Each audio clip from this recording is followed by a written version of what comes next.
So Tom Ryan is our guest. You want to go ahead and come up here? I'd love to. Thank you. Tom does the Success in Business podcast, which you guys should definitely check out. He's also the founder of Talent Jam.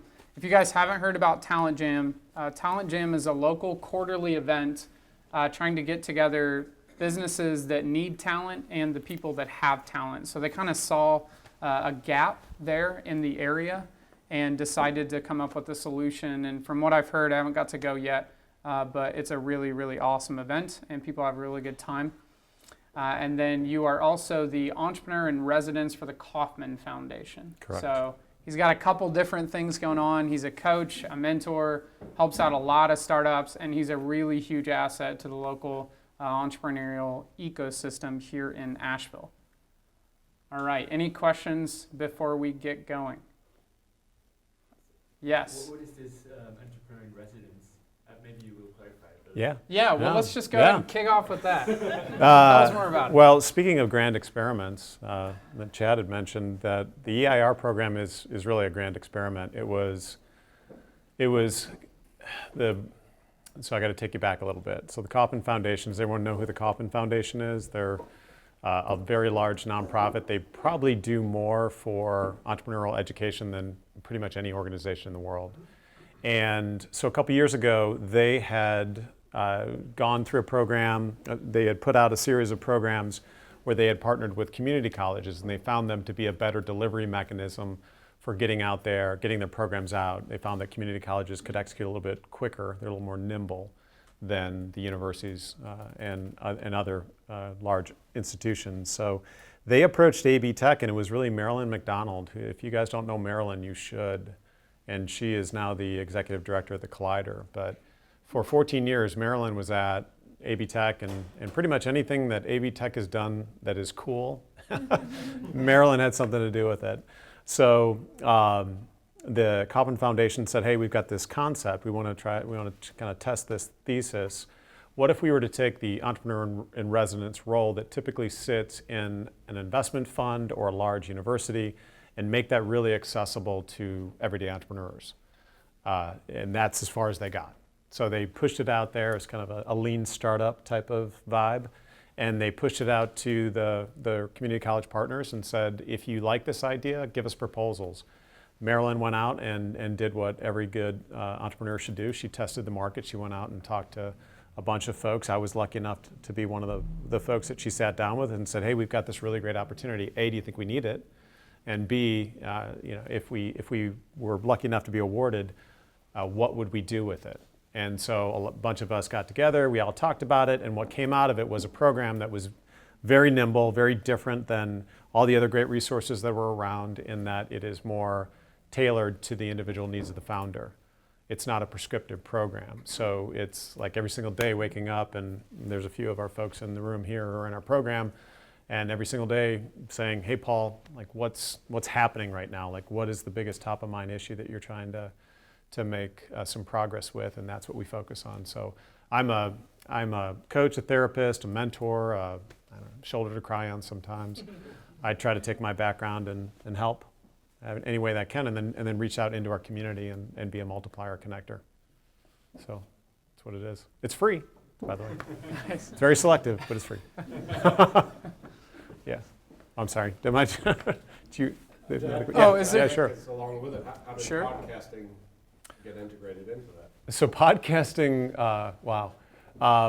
podcasting wasn't even a necessary evil. I don't know what that is if it's not an evil. It was just something that it was a solution to a real difficult problem that I was facing, which is, how do I scale myself? So if any of us are in the service business, this is what sucks about being in the service business, is that you have a finite amount of resources, which is generally your time.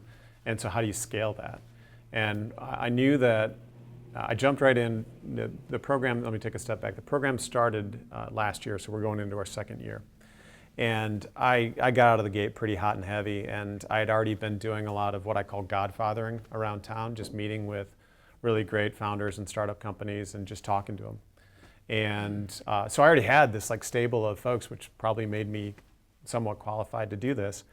And so I said, hey, good news, we can still do what we're doing right now and meeting, but now we can actually meet more frequently, and you don't have to pay me. You weren't paying me before.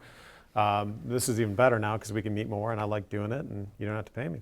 So that opened up the floodgates, and all of a sudden I'm sitting there doing all these one-on-one meetings in coffee shops and breweries and everything else.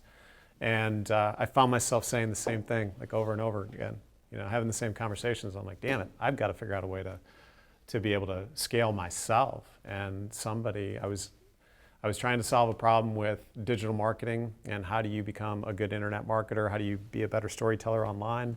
And that led me into this whole world of content marketing. And I was listening to a podcast. It was actually a webinar. I was listening to a webinar, and they were talking about how to do this and how to really scale your message. And they're like, if you haven't done a podcast yet, think about doing a podcast. I'm like, well, shit, let's think about doing a podcast. And one thing led to another. I talked to a guy and I put it all together. So it was trying to solve the problem of when do you ever have, a lot of us have a lot of ideas that are rattling around in our brains. And unless there is that requirement, if you have that catalyst to be able to try to get it out and share it, it generally doesn't happen because by nature we're kind of procrastinators. So it was an interesting thing, and I can talk more about it if you guys want me to, but it was kind of one of these interesting things where I was like, wow, there's a lot of advantages to doing this. I can get all this, I can share this, and I can kind of make this content a little bit more accessible to more people, but man, I got to commit to this. I've got to commit to being able to produce all this content. And there was a little bit of a kind of a puckering moment where I was like, can I really commit to doing this? And I ultimately did, and it's been great because I've got just volumes of content now. So it's been nice. Awesome. So Yeah. tell us a little more then, because many of us are entrepreneurs or have a lot of business ideas. Let's talk about the execution. You mentioned it's really hard to actually execute on those ideas, and you have to be selective on which ones you're going to execute on. So could you kind of take us into like your execution with the different businesses you're involved in? What do you focus on? How do you prioritize, et cetera? Yeah. So I guess there's a couple ways I can jump into this. I think the last part of your question in terms of working with all the individual founders, execution is the most difficult part of it. I mean, that's really where the rubber meets the road for anything in life, I think, worth doing. But particularly if you're going to be in this startup game, unless you're able to get out there and execute, I'll tell you right now, you're better off not doing it because that's really the differentiator between folks that have any level of success in business and those that just have good ideas and they're out there trying to cultivate them and take them into something that could be worthwhile. So execution is absolutely huge, and I've seen that just within our own group. We've had over 50 companies, and I say we, but it's been myself and then a couple other folks, and I'll bring in other mentors and coaches and that sort of thing. So we've touched over 50 companies between here and Hickory, and when you have the opportunity to sit in the middle of all of that, some really interesting observations come out of it. And I'll if I remember, I'll tie this more into an investment context too, because I think as entrepreneurs in general, we've got this like ADD, this entrepreneurial ADD that a lot of us are riddled with. And so the way that kind of presents is that you see these new business ideas, and if you're like me, you kind of geek out on them. You get really excited. Like, oh, that's an awesome idea. Like, I love that idea. I want to talk a lot about that idea. And then after time, the shine kind of wanes off of that idea. The initial excitement subsides, and then you start getting into the particulars. Like, oh yeah, how are you going to execute this? Right. So that's where I've had the benefit of looking at it, not just with my own experiences, because I've had a lot of experiences doing this on my own and with others, but looking at, this was a unique opportunity for me to sit in the middle of all of these companies, and you have very different business models, very different personalities, very different backgrounds, and see how they're able to execute. So there is absolutely, I would say that there's an absolute correlation between really good executors and those that can execute and how promising that their business prospects are. On the flip side, if you don't have a solid ability to execute, but you have a really good idea, it's not really going to amount to anything. So execution, I would put over a good idea any time. Okay. mediocre ideas could be executed into good businesses. Yeah, especially like when you're pivoting. Yeah. I know the story of, I think it was Airbnb. Mm-hmm. You kind of heard their story where it Mm-hmm. started out with a pretty terrible idea. Yeah. But none of us would now say that Airbnb isn't a successful startup because they kept Right. pivoting and they were really good at executing, even though they had a mediocre business idea in the first place. Well, I think by definition, if you're going to pivot, that means you're going to have to execute in a different direction. Yeah. So you have to be able to execute, and just being able to realize that it's time to pivot. Yeah, absolutely. Mm-hmm. So take us into, like, if there's a default mode or a default activity that you would say, like, I'm an entrepreneur, Mm-hmm. I'm trying to execute, maybe I'm not sure what to do on a certain day. Mm-hmm. What would you just encourage almost every entrepreneur, if you're not sure what to do this? Mm-hmm. You know, Yes. like one activity or action. Well, if you listen to my podcast, you will see a theme, which is sell. Just sell something. Get out there and sell. And it's amazing how even still it's like, yeah, that's really important. You should do that. You should go out and try to get your products into the market and sold. And that's a beautiful waterfall that happens when you can actually do that. And we could talk about that, but I think that's a too big of a concept, because being able to go and actually commercialize your products in a way that's sustainable, it's going to prove to an investor that, yeah, there's real traction here. And this is an idea worth considering. That takes a lot of steps. And it's not, just because I understand it really well and I've done it, doesn't mean that you can automatically transfer that information over to you and then next day you're able to execute on it. There's a concept. It was one of these things. So I've had the opportunity to talk a ton about things, and some things that I think are like solid gold. I'm like, God, this is such good advice that I'm giving right now. Those are the ones that aren't all that sticky. But the ones that I think like, oh, that's kind of a goofy example. Why would I use that? Those are the ones that a lot of our founders will repeat back to me. Those are the sticky ones. And so I made a mistake a while ago. This was, how long ago? It was maybe like 7-8 years ago, of getting my real estate license. And that was horrible. I spent 90 hours in pre-licensing class and then post-licensing, and I still have to sacrifice a day of my life every single year to keep my license, but I don't want to get rid of it for some reason. And there's this concept in real estate, and real estate investment is highest and best use. So if you look at what's happening on the South Slope, that is a ton of case studies around highest and best use. Like, what's the highest and best use for this property?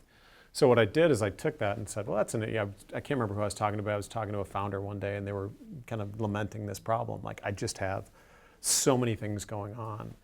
And as part of my role, I have to be kind of the encourager, but then I also have to be like the level setter, or just be the one that is the trusted friend that's going to tell you that, you've got food in your teeth, or, you're not looking that great today. So, and I will say, like, at one point I said, look, I've heard you say this over, I remembered who it is now, week over week over week about how busy you are, and we keep on talking about these strategies and everything else. You've got to do two things. Number one, you've got to realize that all you're doing is vibrating. Like, that's all you're doing. You're super, super busy, and there's all this activity going on, but you're just like, it's that old like football game with the magnets, and it was just, total chaos. Like, you have to get this under control. So we talked about that, and I used highest and best use as an example. I said, you've got to go through this process of determining every single day, wake up and say, here's all the things that I could do today, but what's going to be my highest and best use? And then that led to, people, I got a good response out of that. So I'm like, well, I need to do a podcast. I should probably talk about this. So I did that. And just some basic questions like, can anyone else do this? Like, what I'm doing right now, can anyone else do this? Because if the answer is no, and you are a startup and there's not a lot of staff, and it could be just you, then you got to do it. But even that, you can get into what is the impact of this going to be, and just ask yourself a couple key questions before you jump into everything. And I'm bad about doing this too. Like, I love getting a lot of stuff done, but if I go back and look at it, I will start looking and be like, yeah, that wasn't my highest and best use, because there's like 3 other people that not only could do it, but they could do it better than I can. And then if I were not to be able to do that, and so you get into the opportunity cost, like, what was my opportunity cost of not doing that? Or doing that, rather. Because now I couldn't do all these other things that no one else could do. I can do them better than anyone else. And so the business needs me to do these things, and I'm too busy dicking around over here doing these other things that I shouldn't do. Yeah. Because you should do them. Because frankly, you're a lot better than I am. Right. So Yeah. that's my biggest thing. So now a lot of the founders will, before I'll even say anything, they'll be like, yeah, I know. It's not my highest and best use. So it's just one of those things. It's my highest and best use. That's, yeah. It has to be those things. Because when you're doing this, there's something very sexy, something very romantic right now about startup. I've been doing this for the last 20 years. So, and it's still really, really exciting to me. But there's something really addicting about the build. Like you go from, I've got an idea, and oh, sweet, I just got a logo, and now I've got my URL, and now I've got this, and now I've got that. And every day it's like super infectious. But at some point you wake up and realize, like, if I can't turn this thing into a business, if I can't be really productive, then you'll just do that all the time. You know, one idea to the next, and everything else. And I've forgotten what I was talking, why that came into my mind. So there you go. Talk about the shiny object and the entrepreneurial ADD. That happens quite a bit. Yeah, I think there's a lot of times that reminds me of the concept of like focusing on work that's maybe $10 an hour work, Right. or $100 an hour work, or you can work on, things like you're Right. talking about. Your highest and best use is probably your $1,000 an hour work or your $10,000 an hour work. That's where you're actually going to be creating the most value and contributing the most, like, Absolutely. to your venture. But we just get so busy, Well, I mean, executing. the reality is there's certain things that just have to be done. I mean, Yeah. that's the thing. You're the chief cook, bottle washer, all those good things. So there's some things that you have to do, right? And we all know, a lot of folks, I'm sure everyone knows that in this room. Yeah. Yeah. Well, take us back a little bit to maybe either like childhood, middle more school, hair. high school. Okay, more hair. What about, like, did you have a lemonade stand or like was there something early on in your life that kind of got the wheels turning and lit the fire of entrepreneurship in your heart and like your mind? Yeah, I don't know. I don't have a great story behind that. I really don't. And I've been asked that before, and I'm like, God, my story sucks. So I'll try to up my game a little bit. No, I just, I started working young. I really did. I started working as soon as I could physically push a lawnmower. I started mowing lawns. So there was something about being out there and doing that. And for me, it was a little bit of control. I'm really blessed. I've got this amazing family, this really big Irish family, and up in Chicago is from where I'm from. But if anyone knows any Irish families, we tend to drink a little bit. So alcoholism was a big part of my childhood. So it was, kind of, there was always this, I didn't want to be at home, I wanted to be out. And I also wanted a little bit more control. And having a little bit of spending money gave me some more control. So that was nice. I was able to do that. And then I started, got a work permit. I started making pizzas that my kids love to hear about. Every time I tell them about how Dad used to make pizzas when I was 14 years old and all this stuff, and I rant. And that goes into a whole rabbit hole about how there's no good pizza in Asheville. So anyway, yeah, Philip knows what I'm saying. He's from Chicago. So that was the big thing. It was just, I always worked. And then I went from, when I wasn't playing sports, I would work. I would go and I started painting with my girlfriend's dad. He had a remodeling company, and I could execute.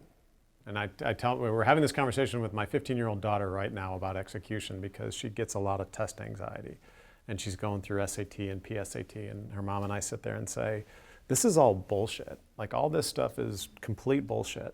I'm sorry if there's any educators in the room. But like, this doesn't matter because you could have multiple degrees from the very best schools in the world, and if you can't execute, they all don't matter. It's a horrible return on your investment. So we're just talking about that it's a rare ability to be able to execute. And that's what we want. And she can execute really well. So we're like, you're good. Don't worry about it. This stuff will come. So that was, for me, it was, being able, I could execute. So I started painting.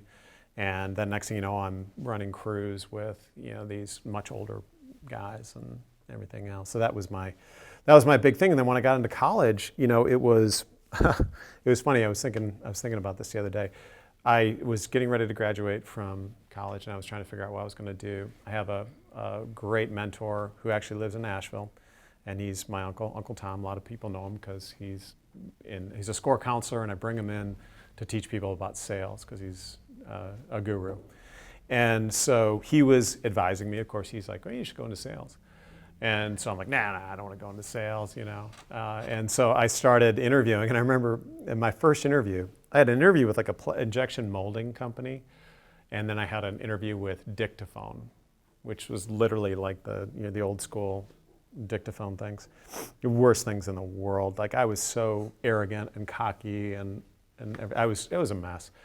And I think that also led to me going into business for myself, because I don't think that anyone could tolerate me at that point.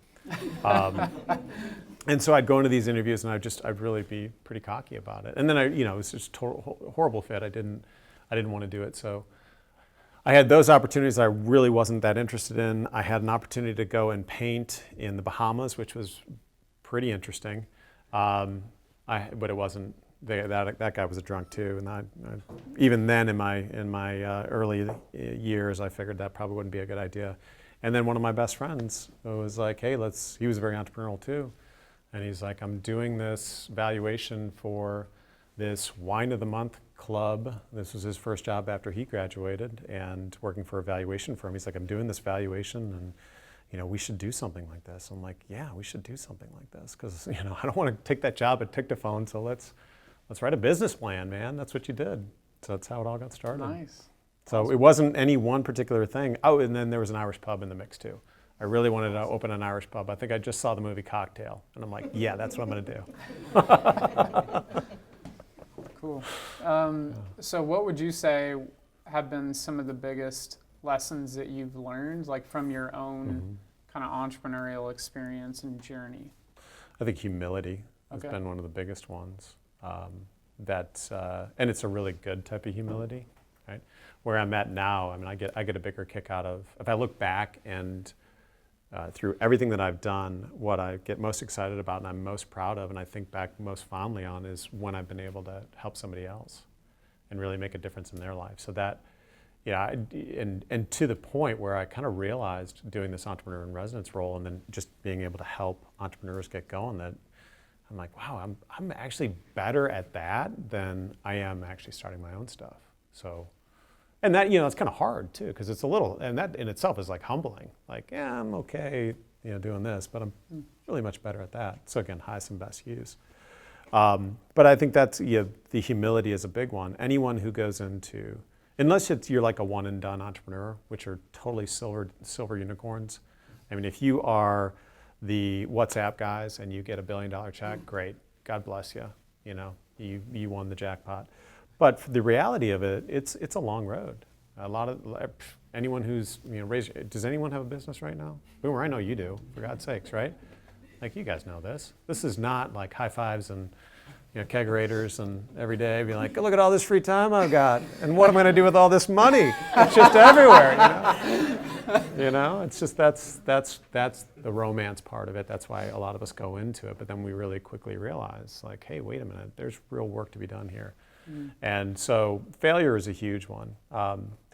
When I started, I did, my buddy, I'm like, yeah, let's do that thing. And so we started putting our business together. And so before I graduated, we had our friends and family raised, done, and had a business. We were renting office space and getting going. This was 1994, I think, 1994 and 1995. Ironically enough, I had met my wife during the same period of time. And that's a pretty important part of the story as well. So yeah, so we were going, like we were ready to go. Raised, I think, $400,000 in our friends and family round, and we were off to the races. We didn't know anything about wine, so we decided, well, what about beer? We know some stuff about beer, and even then it was very pedestrian. This was in the 90s. We called it microbrewed beer. So it was, well, let's just do a beer of the month thing. We'll just totally rip off their business model and we'll do this with beer. And a funny part of that story was we were writing the business plan, and one of the things we wanted to do, I think we knew enough to kind of test the market, and we put together this mail merge document, right? I don't even think it was like Microsoft Word. I think it was like Microsoft Works or something like that. And we did a mail merge and a direct mailing to the 800 and I think it was 19 microbreweries that were in the United States in like 1995. And we bought the list or got it somehow. And we're like, hey, you know, we're starting this business, and you know, it was, I would love to find it because I'm sure it was horrible. But we were so excited. Like these people were like, yeah, I think this is a cool idea. Like these breweries, and they'd send us these sample packs of beer, and we didn't know anything about it. Like we're like, well, let's just ask them if they think, you know, they'll send us some beer, you know. And we were very serious about the business, and so we'd send them those things, and then the UPS man would come, and we're like, whoa, sweet beer. So that was kind of the high five part of it. and then you know, raised the money, and then started to really market. And back then it was, so we started a Beer of the Month Club. That's what we started. And back then it was, you didn't have internet marketing. You know, the internet was, you know, just in its infancy. And so we were a direct mail company. And it's funny to see how things have evolved. Like back then, we were selling beer in a little bit of a distribution model. Like we were creating, we had created a solution to a problem that was more of a supply chain problem.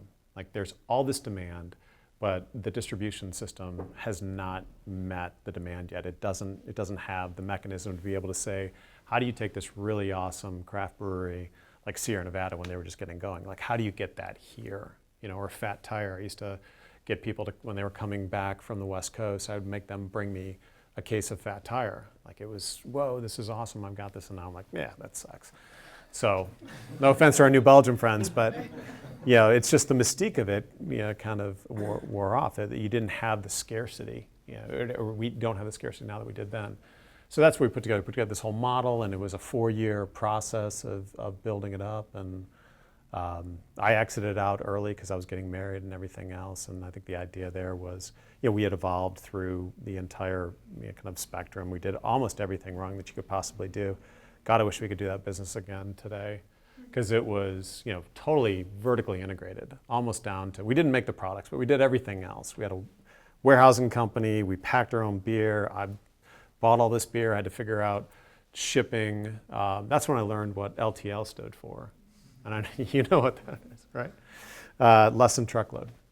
So that's what it is. So I'd be like calling up like freight brokers and asking like, hey, I need a pallet of beer from Portland, Oregon, and trying to figure out how to get that all in. So there's like no playbook, nothing, and it was just, you know, get out there and do it. And you know, every day was a new thing.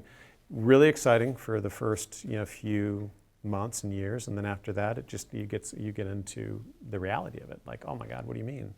What do you mean we've got to build a database? Like, I know nothing about this, and you know, we don't have any money to do it. So it's just, so the humility, the biggest lessons learned, I think you have to be very, very adaptive. You have to go into this with your eyes fully open and know that it's not going to be, if you're like most people, and what I tell a lot of the first-time entrepreneurs, if you're sitting there, I've got this strategy. If you're contemplating going into business, and this is your first business, and I don't care if it's a startup or you're going to start more of a Main Street company, I'll sit down and have coffee with you, and I will literally try to scare the crap out of you and tell you everything that is going to be bad about it. And it's not because I want to dissuade people from doing it.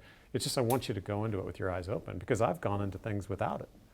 And then once you find, and we're going through this right now with a couple of our founders, once you get into this kind of game or race, and things don't work out, and you have to pivot, there is a lot of urgency around that pivot.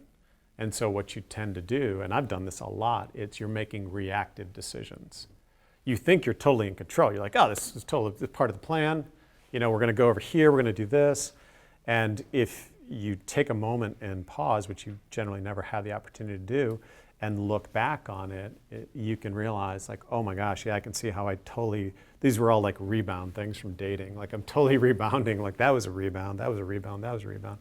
But it just leads you to these different experiences. So you got to understand that you lose some control if that business is not successful and you're not going to have the big exit that you thought you would. You need to really go into it expecting that that's going to be the reality, rather than you're just going to get the big check from Google. Yeah. No offense. Yeah. Oh yeah, I forgot to mention them as a sponsor. Yeah. Google for Entrepreneurs. Yeah. Could you contribute a lot of your business like knowledge, things that you've learned outside of experience to like any one book? Like, do you read a lot or?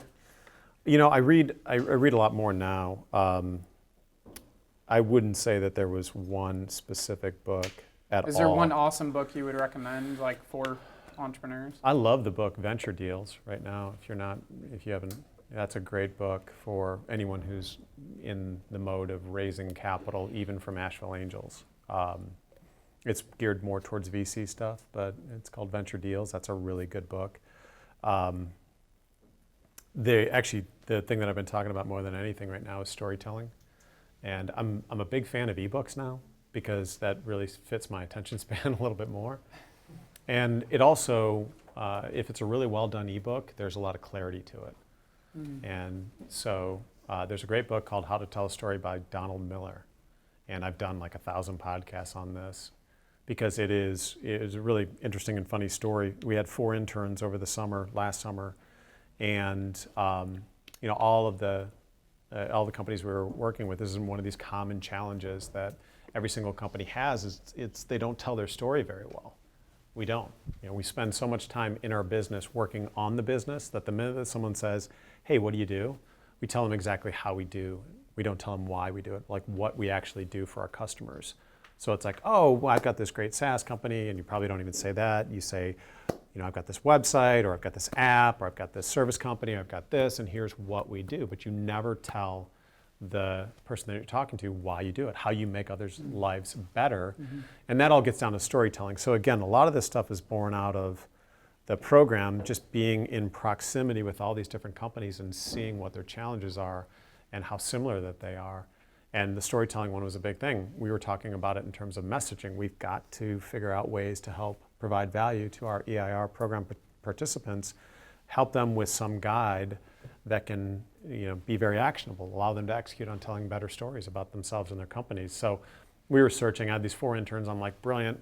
4 interns, 2 from Western, 2 from App State. They've got all the research libraries. They can go to town. This is a great intern project. And they came back with like this thesis about like story theory and all this stuff. And it was my fault. I didn't give them enough direction. So I was like, yeah, this is interesting, but this is not going to work. Like, we can't take this and put it to work right now.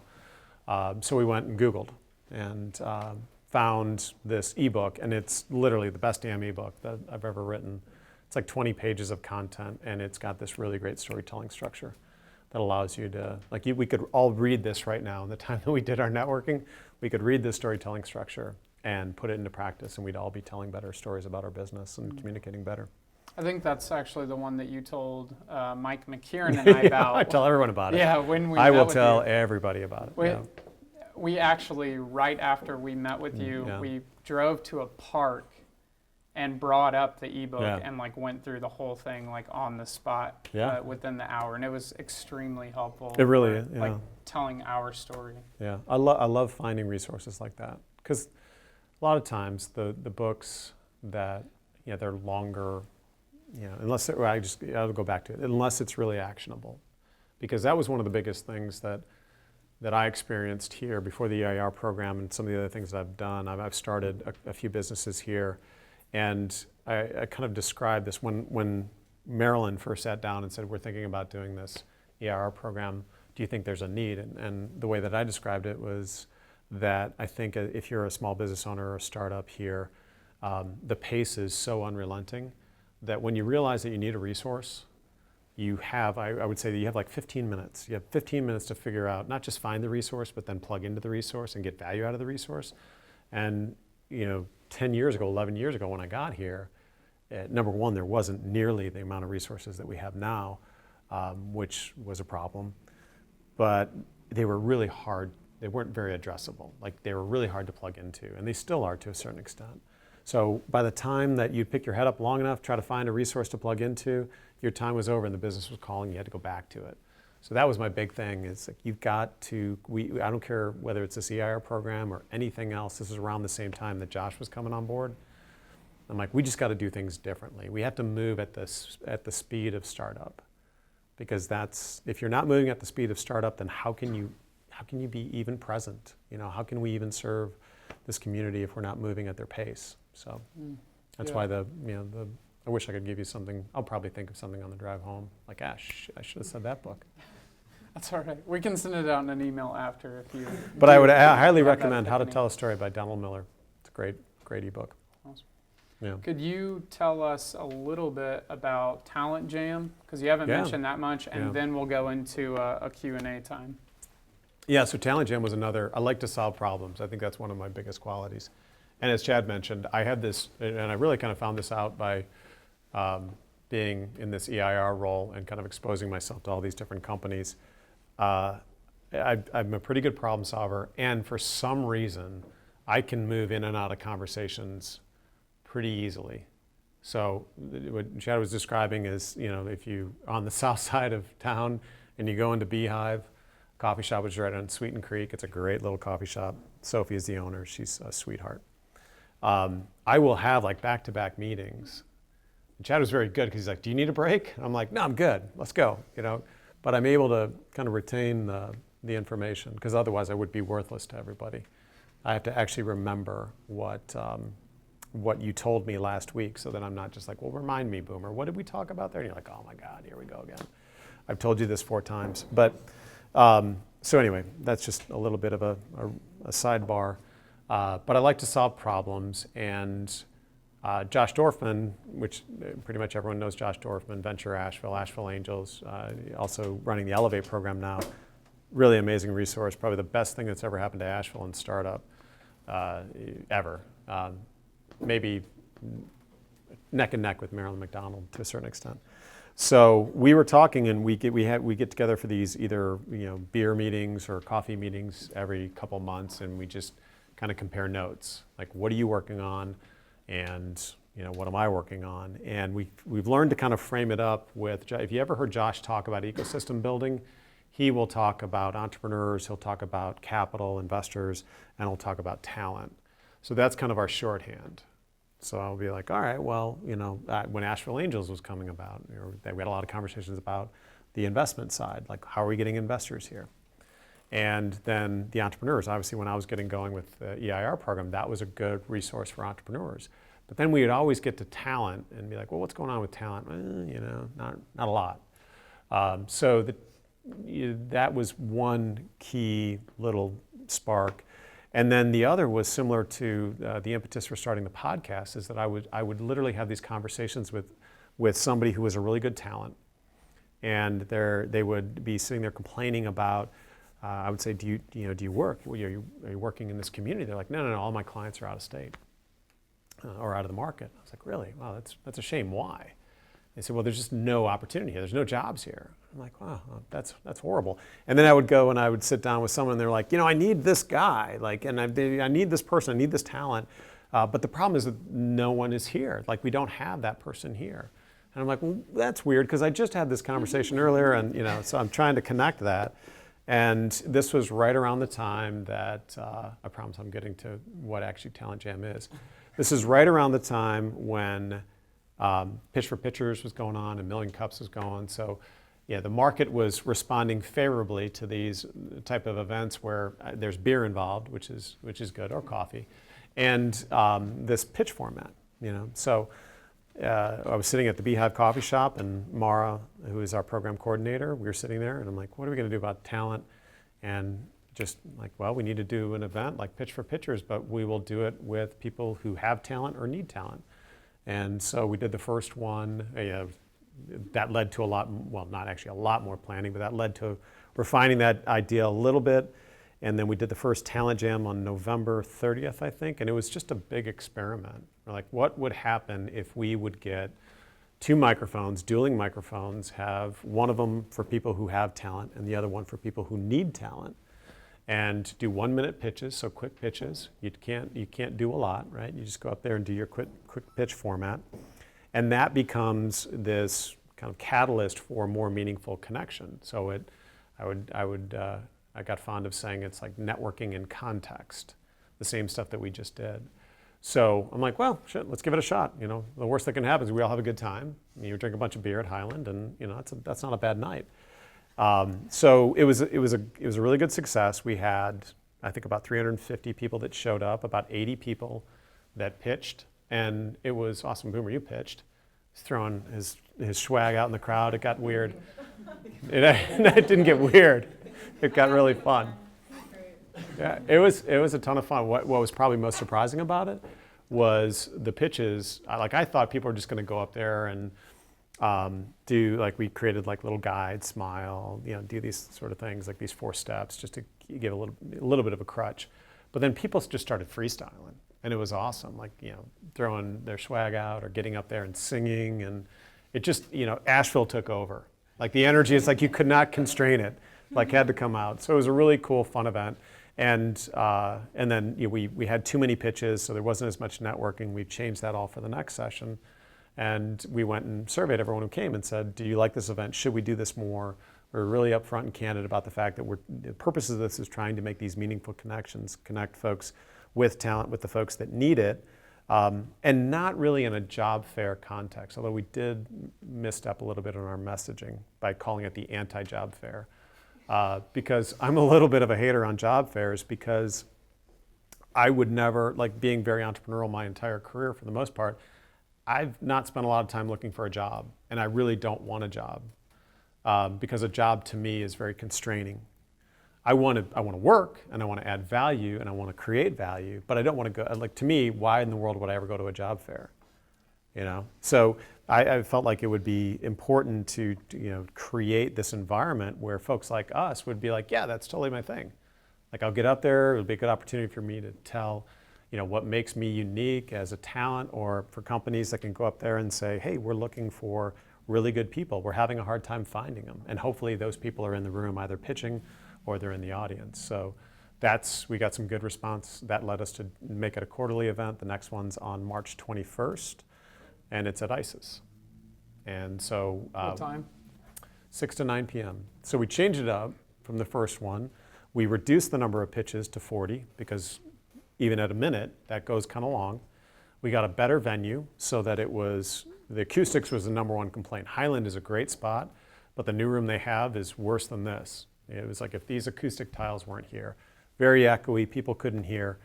And so when we got that feedback, it was really great, because we're like, oh, well, that's fixable right away. We'll go and get a new venue. And then we're just doing some new interesting things to keep it fresh. The thing about Talent Jam, getting back to kind of the purpose side of things, is that when we were kind of doing the ideation around it, I'm like, well, let's try to find earlier stage charities, nonprofits that we can support, because they're startups as well. And so kind of keep this all within the community. So the event is very purpose driven. All the proceeds from the events, why we charge for the event, not just to cover the expenses, but then also to push as much to the local charities. So really nonprofit. So we had Food Connection, which is a great local charity. Dig Local, that's the founders of Dig Local also have founded Food Connection. We did the YMCA, which I'm a big supporter of, and then we also did Our Voice that does Walk a Mile, which if you guys have not done that, I highly recommend it, but it is the most excruciating walk of your life. So but it's for a very good cause. So we do that. Now we'll rotate out a couple new nonprofits for this next jam. Cool. So that was good. It was good. I love doing those things. Sweet. Yeah. Well, how about questions? Do any of you guys have questions for Tom? It was just that good.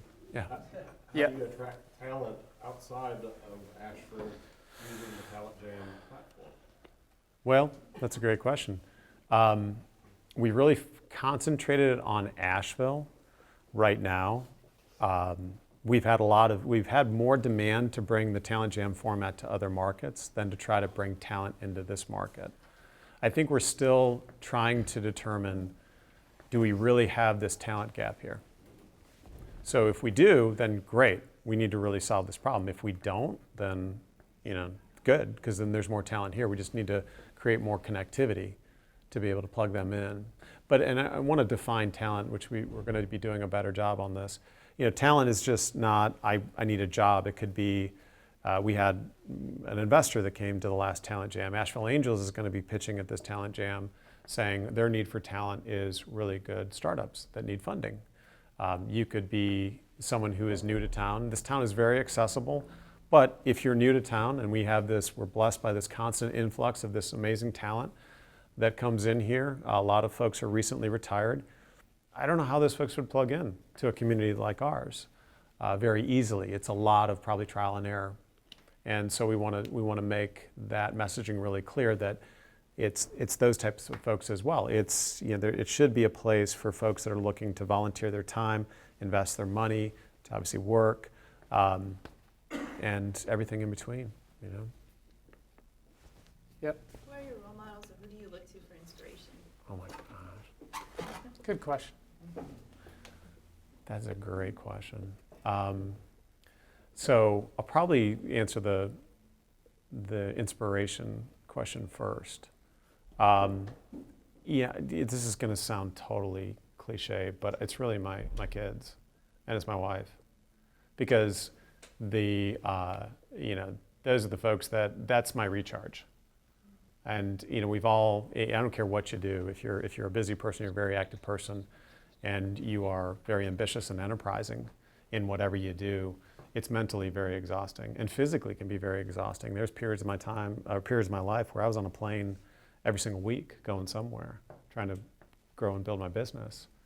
And you know, and then the times of, you know, just hitting a wall and, you know, having to work through failure. Those are the ones, they're the folks that really, you know, if it wasn't for them, I wouldn't be able to do it. Because I just, you know, when the kids are great because you can snuggle them, and they, you know, they just give you great perspective, and my wife has been amazing. I don't know how I did that. That's probably been the biggest success, because she's pretty amazing, and I put her through hell. I really have. So she's a saint. But that's the inspiration. In terms of role models, you know, I would say that it's probably going to be a different answer. It's people that you don't know. I get a kick out of, you know, the high-flying entrepreneurs, the ones that are doing these massive exits and everything else. They're really inspiring and everything. But it's you know, it's a guy like Scott Hickman. Anyone know Scott Hickman? Scott Hickman, WP Hickman Company. Scott Hickman is a great guy. He's one of the guys in the Vistage group. And just a guy who's pretty much the smartest, most capable guy in any room that they're in, but is just so humble and so vested in like the Asheville community and everything else. So Scott's a really important role model and mentor for me, just in terms of the way that he operates and the way that he handles his success. There are a lot of, you know, what's probably more impressive to me is the person that has built a business from day one that you never know about. And there's a lot of them around here. Like, you get out into the counties and you'll find companies that are doing great. They're not high-flying tech startups. They're Main Street companies that are doing great, and they're the backbone of the economy. You talk to those people. It's kind of like the folks that are, a lot of times, they're profiled in Capital Play magazine.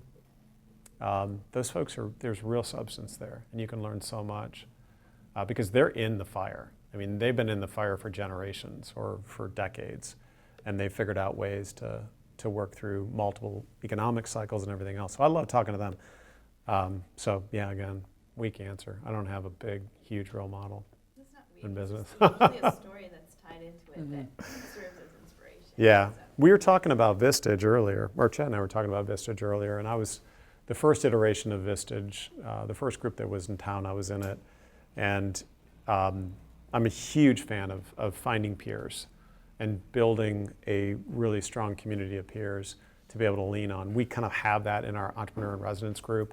I do a monthly founders meeting, or we all do a monthly founders meeting where we get everyone together.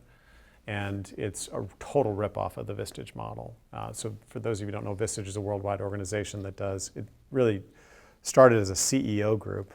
And when it came to Asheville, it had to adapt, it had to pivot a little bit because we don't have a ton of very large companies. So there were, you know, the CEO of Blue Ridge Paper, which was probably the largest company, all the way down to myself, or maybe one other person, which was the smallest company at the time. But we just built this peer-to-peer advisory group that was so important to me. They're some of my very best, I guess, with the best relationships, some of the best relationships that I made coming to town. I was lucky to be invited into it, you know, about 2 years after I got here, so I was able to plug into some really, really amazing people. And I was joking around that my funniest memories from those meetings, because you'd spend a lot of time seeking advice from others who you really respected, and they were very successful in their businesses. And so, a lot of heavy business concepts like, I've run into this problem, or I've got this opportunity, I need some help thinking through it, I'm trying to do this big deal, help me walk through it. And one of my most memorable meetings was, it was my turn to talk, and they said, what's going on with you, Tom? And I said, well, I'm in this really big fight with my wife right now. We were talking about that before, and it was about car seats in Mexico. So, and I'm like, I feel dumb about saying that, but that's exactly what is going on right now. And I can't think about anything else. So we spent like an hour talking about how I was going to navigate my way through this argument with my wife about car seats in Mexico. And really what they were doing was kind of walking me back off of the ledge so I could think about it a little more clearly. I was a little bit of an overprotective dad when the kids were younger. So, but anyway, yeah, really good. I highly recommend that. Cool. Just finding a peer group. Yeah. So you've spent some time in the AB Tech incubator, and you've done the Talent Jam. Of the three kind of buckets with this talent gap, the businesses in town, Right. the local talent, and then the school system and the students coming out of it. Right. Of those three different players or roles, where is the talent gap, if anywhere? And is it the fact that the business owners aren't looking in the right spots, the local talent isn't seeking out those folks, or is it the folks coming out of school are leaving as soon as they can? Wow. I think categorically, it depends on the type of talent or the category of talent. So if you're talking tech is, I think there really is a big talent gap for tech. I think that one is real.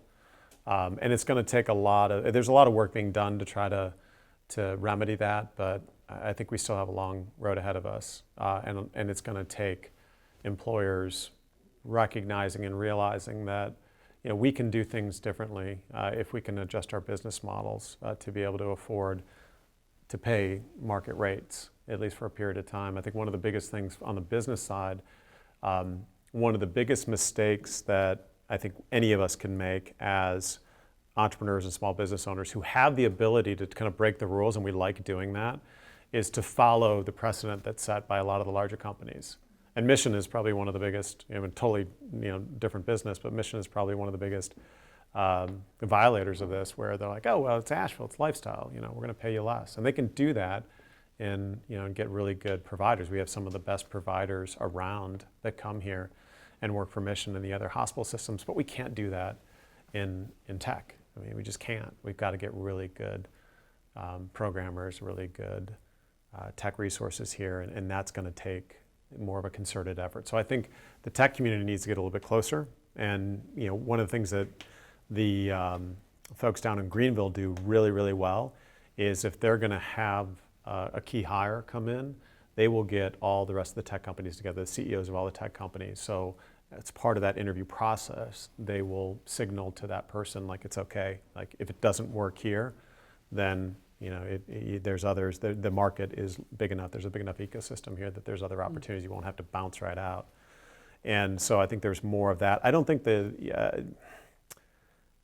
again, I'm horrible about not being politically correct, so I won't be.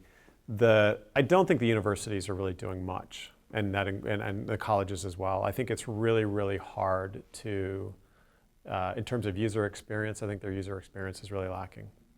Because in the program that I'm in, sitting in the middle of all these companies, there's all sorts of needs. Just for interns. Anyone's ever tried to get an intern from UNCA or AB Tech even, they just don't know how to handle it.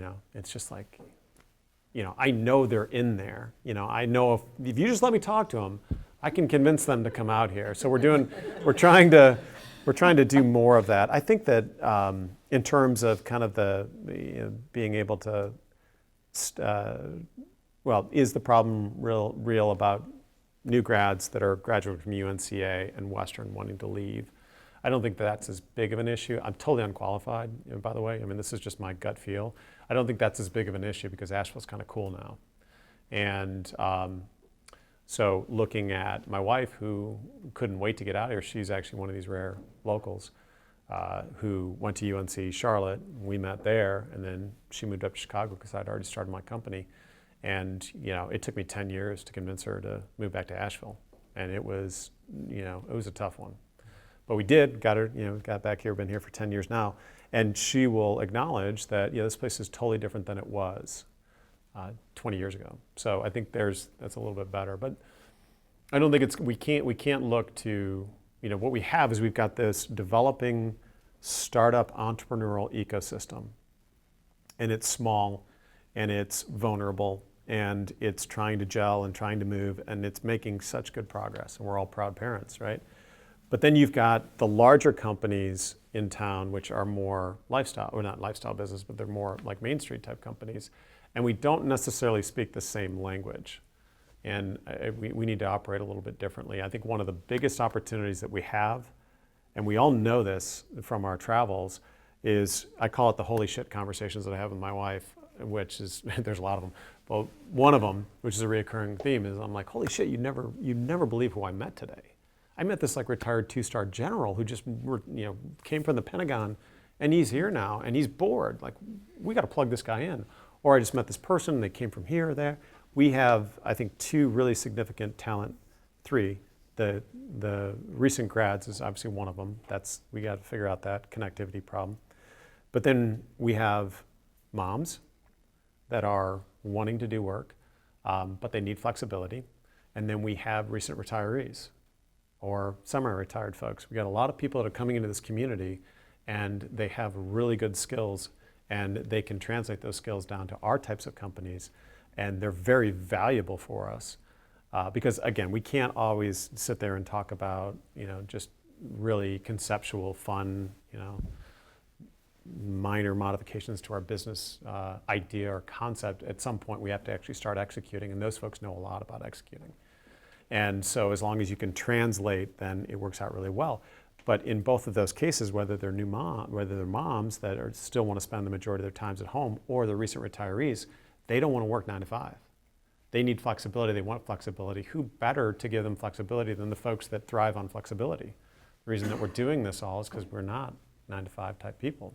So I think that's going to be a key one as well, trying to tap into that. But and a lot of our companies are reaching out and doing that. But it's not like that one mechanism. Hopefully Talent Jam can provide some of that. But I think it's going to take us all chipping in and thinking differently. Let's go with one more question.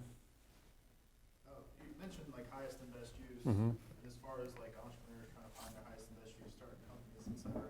It's very easy, it seems, to find people in Asheville who are like, yeah, it's a great idea, go for it. Mm-hmm. And then you go down the road to a Charlotte or Raleigh, they're like, hey, this is stupid, do you have this, do you have that? Mm-hmm. Kind of like the devil's advocate you were saying. Right. Company.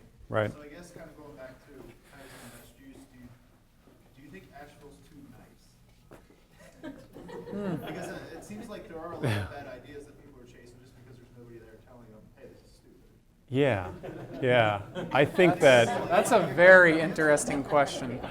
I would. And you've been around the block. Yeah. How does that compare to other Chicago's? Well, it definitely. I mean, it's Asheville. I mean, yeah, it is very nice. It's probably too nice. I would agree with that. I would say that it is nicer than a lot of different areas, and particularly a major market. Although, pretty much any time, and when you get into the world of investing, it's not that the folks. I mean, not to really get into the semantics. It's not that folks are mean. It's that they're very candid and they're very direct, and they don't have a lot of time. So they're going to say, look, your idea is kind of interesting, but it really needs to be developed. Come back to me if you're able to develop it.